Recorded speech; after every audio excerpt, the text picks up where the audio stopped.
Ďakujem pekne, pán predsedajúci, vážený pán minister, vážené kolegyne, kolegovia. Ak dovolíte, ja teda po obede nadviažem na to, čo tu odznelo k lex atentát do poludnia a začnem asi tým, čím skončila moja predrečníčka pani Kolíková, ktorá vyzvala predkladateľa alebo teda navrhovateľa tohoto zákona k tomu, aby navrhovateľ tento zákon stiahol minimálne niektoré jeho časti, aby sme si sadli za jeden stôl a začali sa o tých veciach rozprávať, keďže naozaj nie je dôvod na skrátené legislatívne konanie, nie je dôvod na to sa ponáhľať s mnohými tými vecami, ale chcem jedným dychom aj dodať, že rovnako ja aj my odsudzujeme to, čo sa udialo premiérovi Ficovi. Určite násilie, riešenie situácie akejkoľvek nezhody medzi nami, rôzne názory, na to nie je dôvod, aby sa to riešilo násilím, aby sa to riešilo nejakým atentátom, streľbou, čokoľvek. Takže toto absolútne odmietam, aj my v Hnutí Slovensko to odmietame. A práve preto aj ja by som chcel možno poprosiť navrhovateľa, aby sme o mnohých tých veciach, ktoré v tom zákone sú uvedené, aby sme o nich diskutovali. Máme na to čas teraz naozaj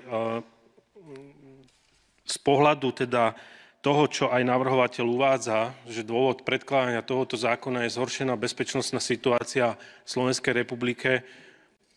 Nepočuli sme žiadne relevantné fakty o tom, v čom je zhoršená tá bezpečnostná situácia. Okrem toho, samozrejme, to, čo sa udialo, a to nikto nespochybňuje, ale tento zákon ako taký absolútne v ničom nerieši tú bezpečnostnú situáciu.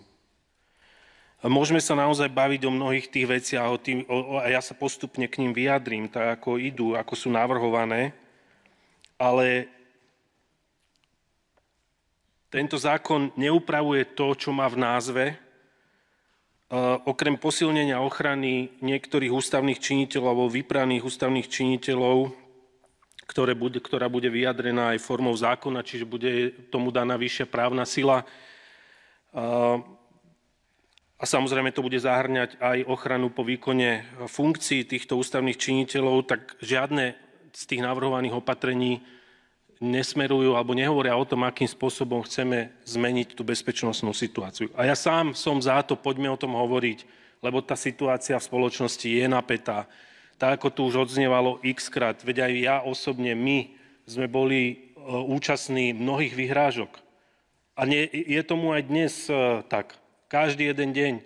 Ja sám som vyzýval ministra vnútra Matúša Šutaja Eštoka, aby tak ako avizoval aj verejnosti, že sa bude zapodievať každým jedným podnetom, aby sa zapodieval aj jeho top fanúšikmi, ktorých má on na sociálnych sieťach, ktorí šíria nenávisť, ktorí sa dokonca vyhrážajú smrťou, posielajú mňa, moje deti, teda na smrť. Takže samozrejme, že to nie je príjemné a ja to absolútne odsudzujem. Nepatrí to do demokratickej, rozumnej spoločnosti.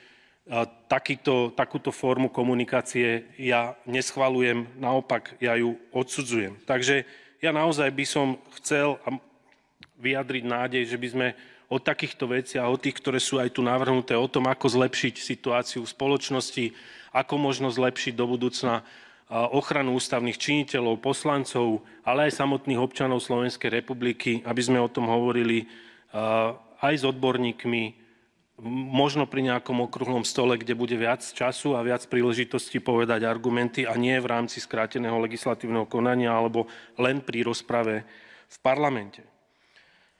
Takže ak dovolíte, ja prejdem jednotlivými tými oblastiami a chcem ešte teda na úvod dodať aj to, že tento zákon nevymedzuje pojmy, ktoré zavádza, a respektíve obsahuje pojmy, ktoré sú značne vágne a umožňujú voľný výklad a nejednotnú interpretáciu povinnosti či aplikáciu oprávnení.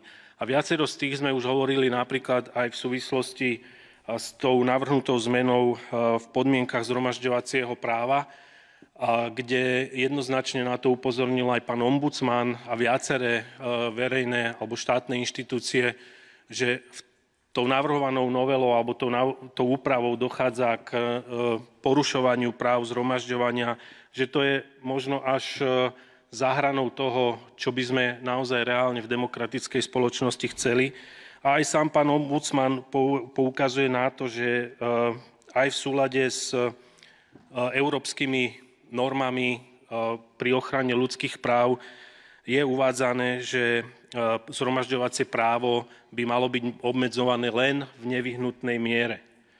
O tom sme už tu hovorili veľmi veľa, o tom zhromažďovacom práve a naozaj nič iné nám z toho nevychádza, tak ako je to navrhnuté v tejto vašej úprave, že chcete zakázať ľuďom, aby sa zhromažďovali. Ja rozumiem tomu, že a ja sám som bol naozaj svedkom, alebo teda zažil som to, keď prišli demonštrujúci ľudia pred môj dom a je to nepríjemné.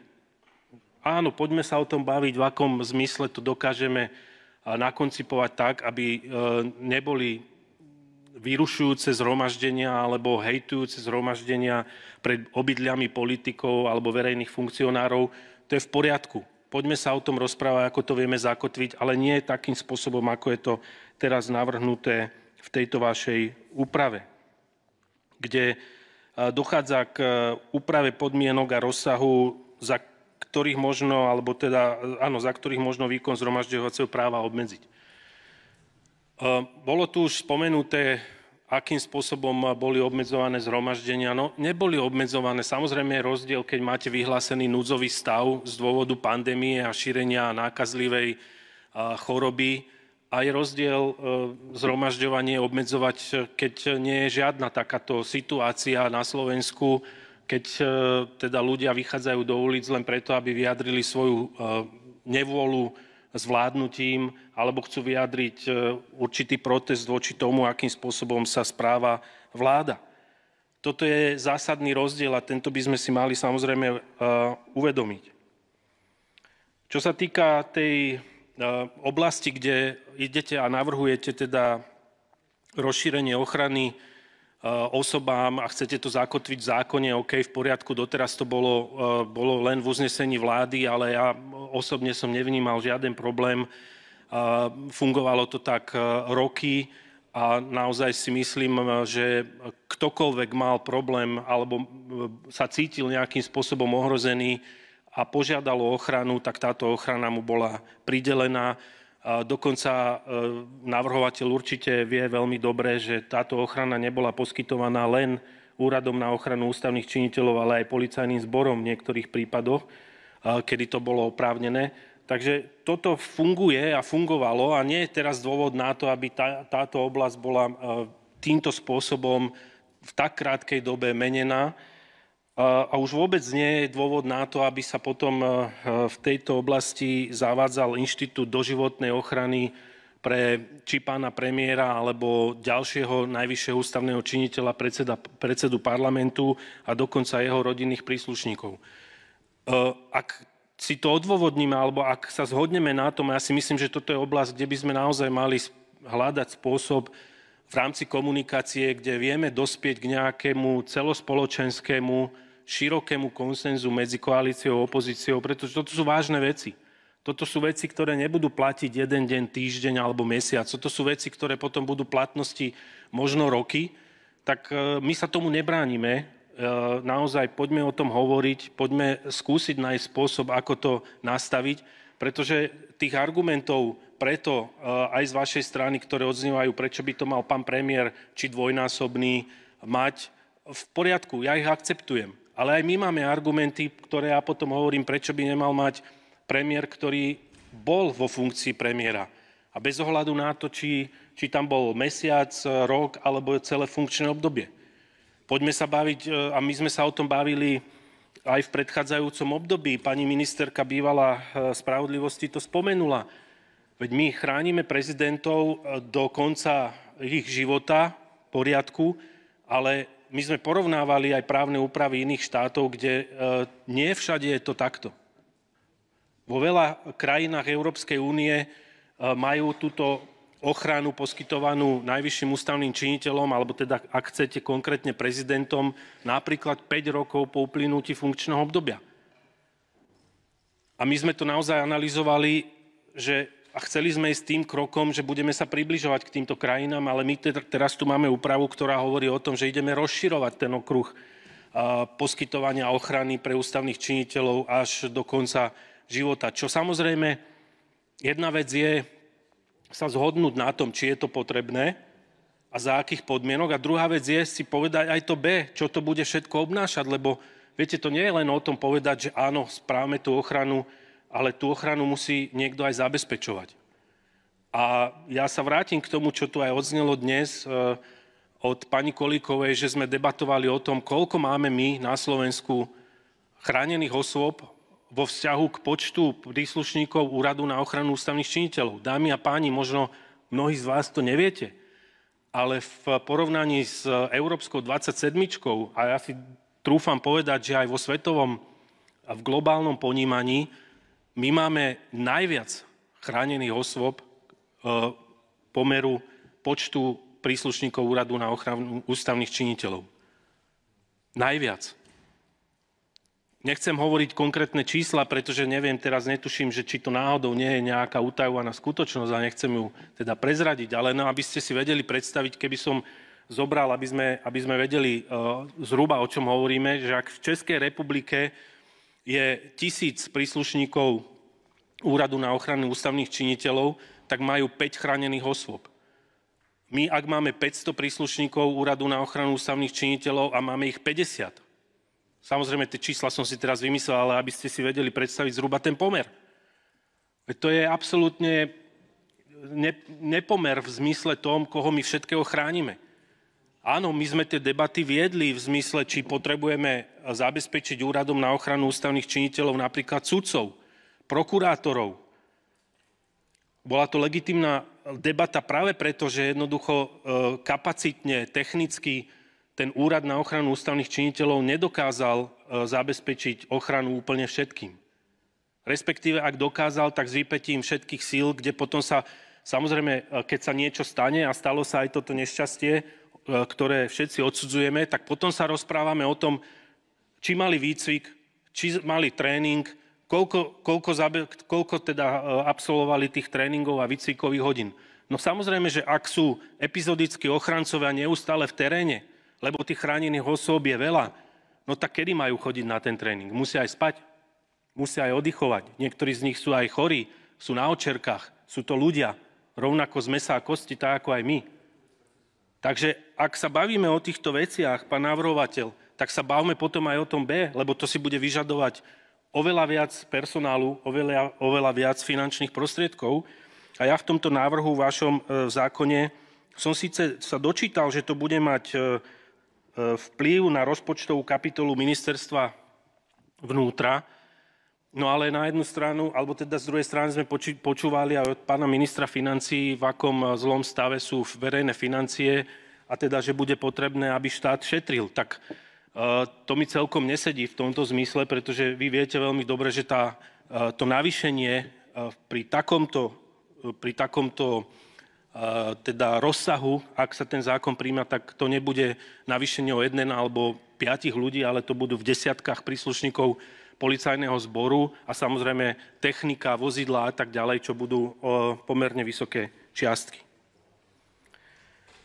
Čo sa týka zmien zhromažďovacieho práva, to som už spomínal, a čo sa týka zmien v priestupkovom zákone, kde sa navrhuje sprísniť sankcie za niektoré priestupky proti občianskemu spolunažívaniu, ako aj posilniť oprávnenia príslušníkov policajného zboru za účelom zvýšenia objasniteľnosti týchto priestupkov, hlavne pri elektronickej komunikácii. Tu treba povedať, že síce sa rozširuje alebo navrhujete rozšíriť kompetenciu policajného zboru, ale v tomto zmysle je treba povedať, že tu dochádza alebo môže dojsť až k prelomeniu telekomunikačného tajomstva, pretože tá úprava, tak ako ju vy navrhujete, hovoríte, že prokurátor, keď bude súhlasiť s návrhom príslušníka policajného zboru, tak potom sa bude tento môcť dostať k osobným údajom každého občana Slovenskej republiky. A tu je nesúlad aj s inou legislatívou, napríklad s trestným poriadkom, trestným zákonom, kde toto je uvedené a po schválení teda súdom. Tak my teraz touto úpravou, touto novelou de facto posunieme priestupkový zákon a priestupky do nejakej výhodnejšej, lepšej polohy oproti trestnému zákonu. Toto asi navrhovateľ, neviem, či toto celkom bol zmyslom tejto úpravy, ale tu by som ja poukázal na to, že toto nie je úplne, myslím si, z môjho pohľadu správny návrh a chcem dať do pozornosti, že v minulom volebnom období sme mali snahu schváliť novelu zákona o policajnom zbore, ktorá bola v normálnom medzirezortnom pripomienkovom konaní a ktorou sme pri objasňovaní priestupku proti majetku oprávňovali alebo chceli oprávniť policajta požadovať od banky informácie ohľadne majiteľa a bankového účtu, a to aj právnické, aj fyzické osoby, ktoré prevádzkujú elektronické komunikačné siete. A proti tomuto rozhodnutiu alebo zneniu vyjadrili zásadné pripomienky viaceré subjekty, pretože išlo o rozpor s článkom 15 smernice o súkromí a elektronických komunikáciách. A tento uvedený článok smernice umožňuje členským štátom, to je samozrejme smernica Európskej únie, umožňuje členským štátom vytvoriť legislatívne opatrenia, na základe ktorých možno získať údaje, ale len na presne vymedzené účely, ako sú národná bezpečnosť alebo bezpečnosť štátu. Čiže tu tiež upozorňujem, že navrhovanou úpravou, tak ako máte koncipované, môže dojsť k porušovaniu týchto článkov a nie je to v súlade s telekomunikačným tajomstvom a nie je tam ani súlad s ostatnými alebo s ostatnou legislatívou. Čo sa týka doplnenia pôsobnosti iného štátneho orgánu, a v tomto zmysle teda mám na mysli Slovenskú informačnú službu, tak, aby mohla získavať informácie, ktoré, tak ako ste to vy tam uviedli, ktoré budú smerovať alebo sa týkať tých chránených osôb. No, z môjho pohľadu, a súhlasím s tým, čo tu bolo uvedené aj doposiaľ, ja som absolútne presvedčený, že Slovenská informačná služba tieto kompetencie už má. A má ich roky. Veď Slovenská informačná služba predsa zo zákona získava, vyhodnocuje, analyzuje informácie, ktoré smerujú proti ústavnému zriadeniu zvrchovanosti územnej celistvosti Slovenskej republiky, okrem iných, ktoré sú uvedené taxatívne v zákone o Slovenskej informačnej služby. A z tohto predsa vyplýva aj to, pretože teda sme sa zhodli a dokonca aj prijali uznesenie v Národnej rade Slovenskej republiky, že ten akt, ktorý sa udial nešťastný, je možné považovať za určitý čin proti demokracii a teda proti zriadeniu Slovenskej republiky. Tak v tomto prípade Slovenská informačná služba predsa má oprávnenia a mala ich vždy. Ja nevidím dôvod, prečo by sme takýmto zákonom mali rozširovať oprávnenie Slovenskej informačnej služby. A jediné, čo mi z toho vychádza, je, že bol by to legitímny dôvod na to, aby Slovenská informačná služba mala navýšený rozpočet. A ja im ho prajem, ale v prospech občanov Slovenskej republiky. A samozrejme sa aj pýtam v tomto zmysle, ak teda táto kompetencia, pán navrhovateľ, by mala byť daná Slovenskej informačnej služby, prečo nie vojenské spravodajstvo? V tomto návrhu zákona sa vôbec nespomína vojenské spravodajstvo. Je to rovnako spravodajská služba a mohli by sme hovoriť o prelínaní tých kompetencií jednotlivých, či vojenskej alebo Slovenskej informačnej služby vo vzťahu k získavaniu informácií. Rovnako tento zákon nehovorí nič, nespomína ani vojenskú políciu. Veď vojenská polícia zabezpečuje ochranu ministra obrany. A dokonca aj iných osôb, ktoré určí minister obrany. Tak tie teraz nemusíme riešiť z pohľadu bezpečnosti v Slovenskej republike? Lebo tento zákon to absolútne nerieši. Týka sa to len zvýšenia kompetencií, alebo teda áno, Slovenskej informačnej služby. Takže bohužiaľ nemám už príliš veľa času, ale toto boli najdôležitejšie veci, ktoré som chcel poukázať, že áno, bavme sa. Nám takisto záleží na deskalácii napätia. Absolútne odmietam násilie a každé jeho prejavy.